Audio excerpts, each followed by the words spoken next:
Hi, I'm Brice. So before we start, I have a question for all of you guys. Raise your hand if you never felt the frustration of being caught in a never-ending traffic jam caused by sudden collision, or if you never personally experienced the heart-pounding moment of being part of that unexpected life-altering event, which is a traffic collision. So according to the National Highway Traffic and Safety Administration, a staggering 77% of motorists in the United States have been in at least one car accident in their lifetime. That's the statistic that resonates with most of us, if not all. So again, I'm Brice, an ETL developer, and I invite you to embark on a data-driven journey with me into the bustling streets of the city of Seattle.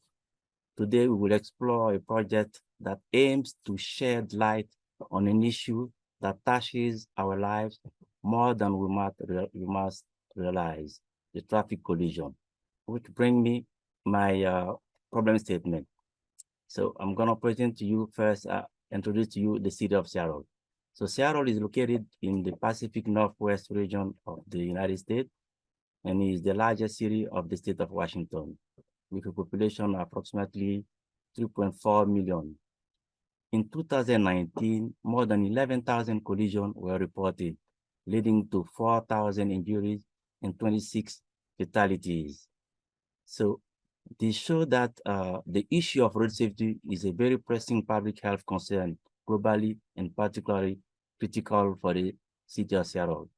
So to be able to get ahead of this issue, the city of Seattle have what they launched Vision Zero, which is the city objective, which aim to eliminate traffic fatalities and severe injury by the year 2030.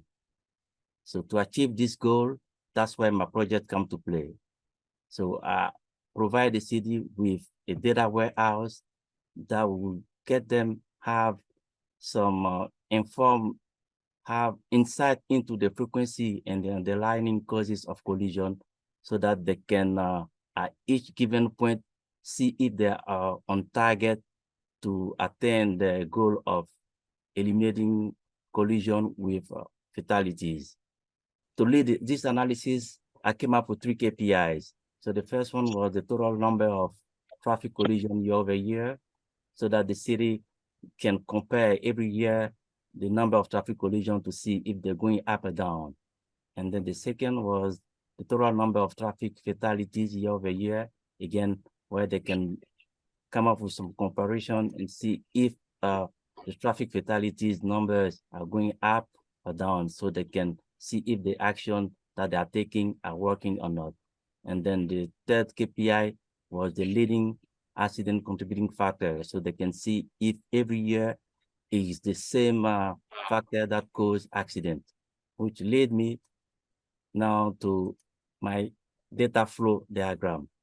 So the data set was the collection of collision from the year 2024 to the year 2021. So the source data was in CSV file, and then it was converted into JSON file, and from the JSON file, it was extracting into the staging table, the staging layer, and from the staging layer, the data went through some cleanings and transformation to get into the ODS layer, and then from the ODS layer, the data was loaded into the final destination, who is the data warehouse.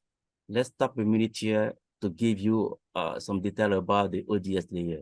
So the ODS layer will provide the city with capability of doing analysis monthly or weekly, so that they don't have to wait till the end of the year to see if the action that they're taking, they're getting on track, controlling the collision. And then the data warehouse will give them this capability of making prediction with historical data, or even getting trends at the end of the year to see if the year was successful getting towards the goal of eliminating fatalities. So here come now the inside look into my staging layers. So here the staging layer, and then on the staging layer, into the data flow level, we have the script component that read all the data, JSON data, and I use also a conditional split to remove all the null value with the collision data that didn't have precise location coordinates. And then the rest of the data that were good was loaded into the final staging table.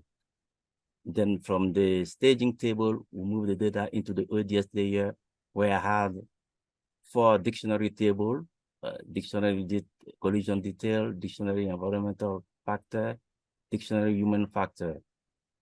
And then from the ODS, the data was moved into the final destination, where the data warehouse.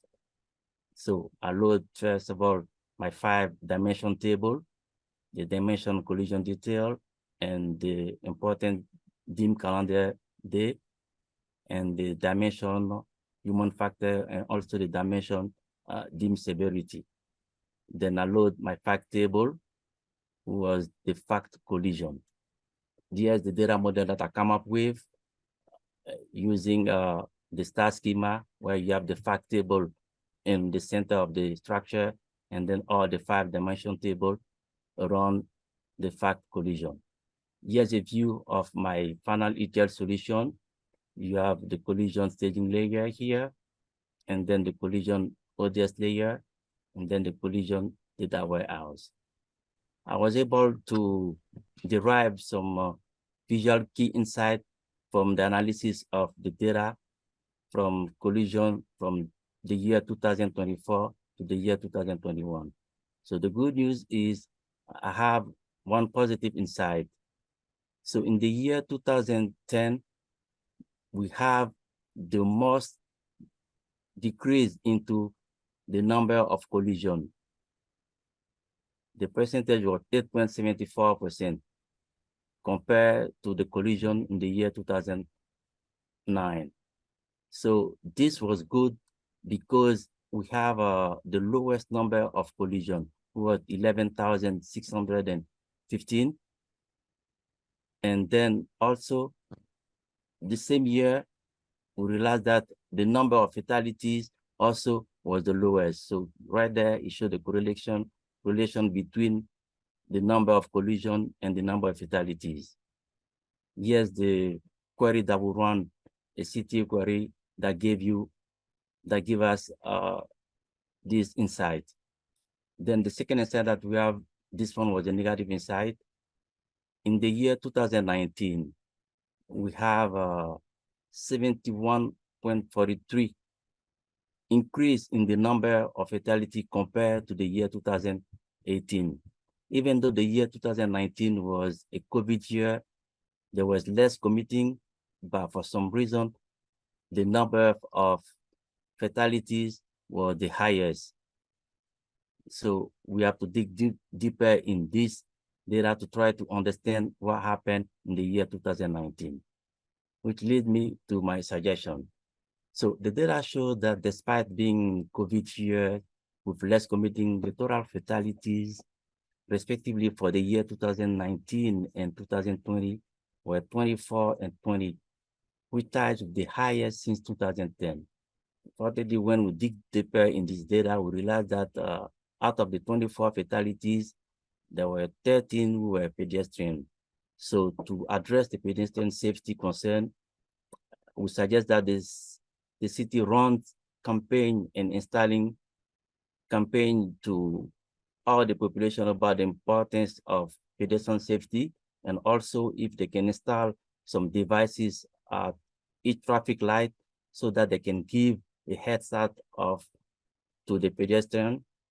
This way that to prevent car to run into them, and also if they can eliminate the no turn on right.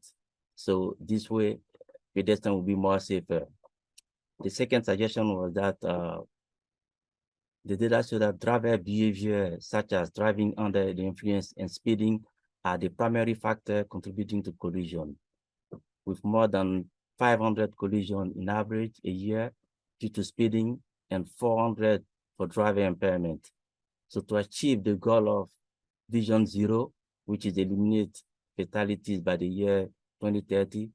The city of Seattle should increase the number of safety campaigns that target driver accountability and responsibility. And then the third suggestion was that city authorities should tailor a stricter speed limit enforcement policy on the most accident-prone route. Because of the data warehouse that they have, they can target, they can have analysis on what are the road of the city that is more prone to have accident, or even what are the day of the week that we have more accident, so they can target strict policy to be able to reduce accident on that day or on those streets. And then finally, while there have been some fluctuation over the year, the overall trend is a decrease in the number of collisions due to driving under influence, with a year-over-year decrease of 57.53% in the year 2020. However, the fact that there are still 190 collisions due to driving under the influence in 2021 suggests that there's still room for improvement. Therefore, implementing stricter laws and regulations, such as increasing the penalty for drunk driving and lowering, if possible, the level of blood alcohol limit, could deter individuals from driving under the influence. This concludes my presentation of the collision data warehouse for the city of Seattle. Thank you for listening, and I'm ready to take on any question if you guys have some. Thank you.